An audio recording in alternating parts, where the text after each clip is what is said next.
Okay, when I was a little kid, right, they lied to us about what the cold was. And what you're supposed to do in the cold, right, is that you're supposed to take your shirt off and walk bare-chested and walk in underwear and say, I am one with you, my brother. You and me, we are the same. We are united under the same answers. You and me, the cold and me, you and me have embraced together. And then you take as much of the cold as you can physically as possible. And then, you go back in, you warm back up again, right? And you do this as much as possible as you can within limits, because obviously you're not. I don't want you to get frostbite, right? That's not what the point is, right?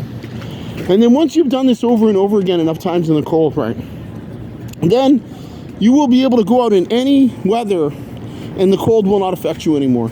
Because and you are supposed to do this, and when you do this, right, the cold will start giving you answers, and the cold will start telling you things that your body doesn't otherwise tell you, because the cold is alive and it is asking you to accept it.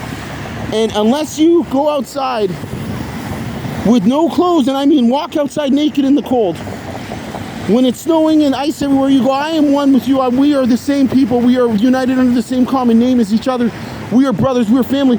And when you go in the cold and you do this, right, and you take as much of the cold as you can and then you go back in again, then you will be able to go out in any temperature, and the cold will not affect you, and your brain will be able to produce answers, because the cold has secrets that it is trying to tell you, right? But you have to embrace the cold in order for the cold to be one with you. This is something that no one told me as a kid, but this is the only way that you are meant to survive in the cold. And the trade-off when I say this to you, right, is that you will get small dick, right? This is the problem. This is one problem that will happen, because the cold does give you small dick. But to be honest with you, sex is a lie, okay? And sex is what a country who isn't organized is comparing their children to, instead of just giving their children a girlfriend and saying, okay, look here, you and this girl, whatever. But that's a different subject, right? But the cold is alive, right?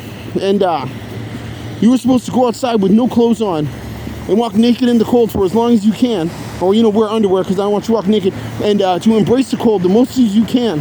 And when you do this, right, and it reaches minus 60 anywhere, you will be able to go outside and survive in that weather, because your body will have told itself how it's supposed to protect itself naturally without having to use heaters and stuff in order to survive.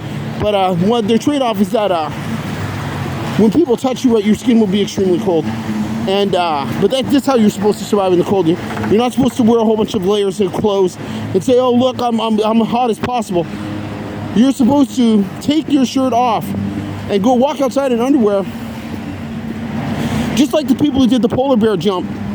And you were supposed to go outside in the freezing cold and embrace it the most you can, and then go back in, and so that when it's cold outside, you can accept the cold, because the cold is alive, and you were supposed to accept it. And you were supposed to be friends with the cold. You're not supposed to fight it, and that's what the truth is.